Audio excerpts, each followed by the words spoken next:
پیارے بچوں، ایک دفعہ کا ذکر ہے کہ ایک جنگل کے درمیان میں ایک خوبصورت ندی بہتی تھی اور اس ندی میں مگرمچھوں کا ایک جوڑا رہتا تھا۔ وہ مگرمچھ ارد گرد کی باتیں کرتے، پانی میں تیرتے اور خوب خوش زندگی گزارتے تھے۔ ندی کے دوسرے کنارے پر درختوں کے اوپر ایک بندر رہتا تھا۔ وہ بندر بڑا ہی نیک دل اور بہت ہی فرینڈلی تھا۔ اس کی تمام جانوروں کے ساتھ بہت اچھی دوستی تھی۔ وہ تمام جانوروں کی مدد کرتا اور کسی کو بھی کوئی ضرورت ہوتی تو اس کے کام آتا تھا۔ مگرمچھ بھی روز اس کے پاس جاتا اور ڈھیروں باتیں کرتے۔ وہ جنگل کی، ادھر ادھر کی، موسم کی، درختوں کی ساری باتیں کرتے تھے۔ پھر بندر اس کو کھانے کے لیے بہت مزے مزے کے پھل دیتا۔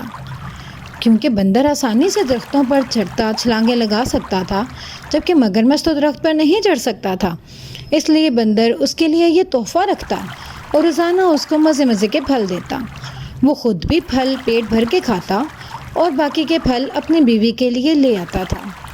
اس طرح سے روزانہ وہ بندر کے پاس جاتا اور روزانہ ہی اس سے مزے مزے کے پھل لے کے اپنی بیوی کے پاس آ جاتا۔ اس طرح سے دن گزر رہے تھے اور ان کی روٹین اسی طرح سے بنی ہوئی تھی کہ ڈیلی مگرمچھ خود بھی سیر ہو کے پھل کھاتا اور اس کے لیے بھی، یعنی اپنی بیوی کے لیے بھی ڈھیر سارے پھل لے کے آتا۔ لیکن اس کی بیوی کچھ لالچی طبیعت کی تھی۔ وہ کہتی، میں تو پھل کھا کھا کے اکتا گئی ہوں۔ حالانکہ یہ پھل بہت مزے کے اور جوسی ہوتے ہیں، لیکن میں یہ دیکھنا چاہتی ہوں کہ جو اتنے مزے کے اور جوسی فروٹس کھاتا ہے اس کا دل کتنا مزے کا ہوگا، تو میں تو بندر کا دل کھانا چاہتی ہوں۔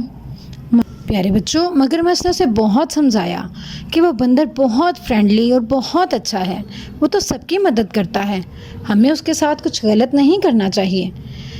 مگر وہ مگرمچھ کی بیوی اس کی بات ماننے کو تیار ہی نہ تھی۔ بھلا سرکار کے آگے کس کی چلتی ہے؟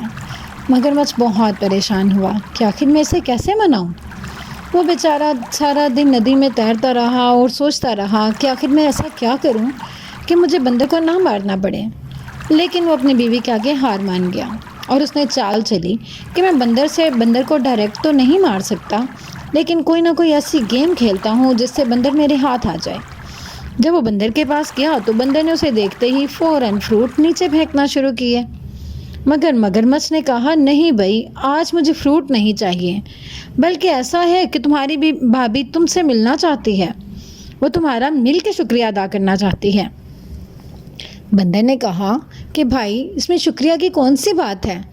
میں فروٹ آسانی سے توڑ سکتا ہوں، تم نہیں توڑ سکتے، تو اس لیے میں تمہارے لیے جمع رکھتا ہوں اور بھابھی کو بھی بھیج دیتا ہوں۔ اس نے کہا، نہیں بھائی، وہ تو مل کے ہی تمہارا شکریہ ادا کرنا چاہتی ہے۔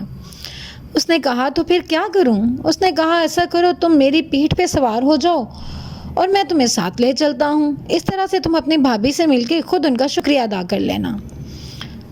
بندر مان گیا۔ بندر نے فوراً سے مگرمچھ کے اوپر چھلانگ لگائی اور اس کی پیٹھ پہ سوار ہو کے آ گیا۔ اب وہ راستے میں جاتے اور باتیں کرتے جاتے تھے، اور جب وہ پہنچنے کے قریب ہوئے تو مگرمچھ نے اسے بتا دیا کہ بندر بھائی، اصل میں تمہاری بھابھی تم سے ملنا نہیں بلکہ تمہارا دل کھانا چاہتی ہے۔ وہ دیکھنا چاہتی ہے کہ جو بندر اتنے مزے مزے کے فروٹس کھاتا ہے اس کا دل کتنا مزے کا ہے۔ اب بندر تو بہت گھبرایا۔ وہ سوچنے لگا کہ آخر ایسا کیا کروں جس سے میں اس سے بچ سکوں۔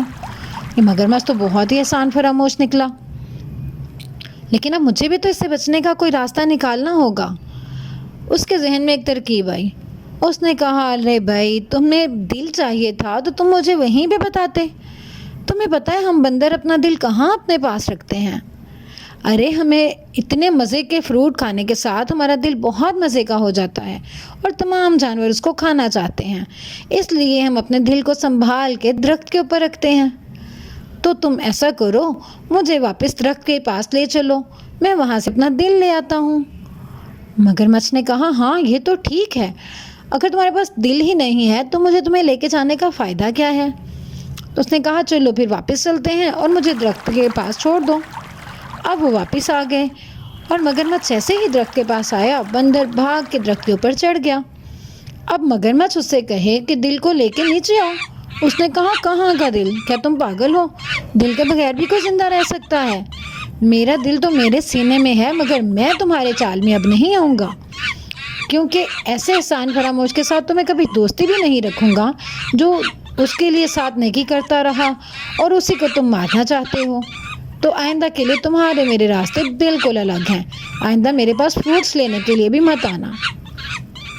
تو بچوں، اس طرح سے وہ دل کے لالچ میں فروٹ سے بھی ہاتھ دھو بیٹھا اور اس کی بیوی اب اس کا منہ تکتی رہ گئی، کیونکہ وہ تو دور سے ہی دیکھ چکی تھی کہ بندر واپس مڑ گیا۔ اب کیا ہو سکتا تھا؟ دونوں پچھتانے لگے۔ لیکن بچوں، اس کہانی میں ہمارے لیے ایک سبق ہے، وہ یہ کہ ہمیں کبھی بھی کسی کے ساتھ برا نہیں کرنا چاہیے، اور اس کے ساتھ تو بالکل بھی نہیں جو ہمارے ساتھ نیکی یا اچھائی کرتا ہو، کیونکہ اللہ تعالیٰ نیکی کرنے والوں کو اس کا صلہ دیتے ہیں، اور جو نیکی کرنے والے کے ساتھ برا کرتا ہے تو اس کو بہت بری سزا ملتی ہے۔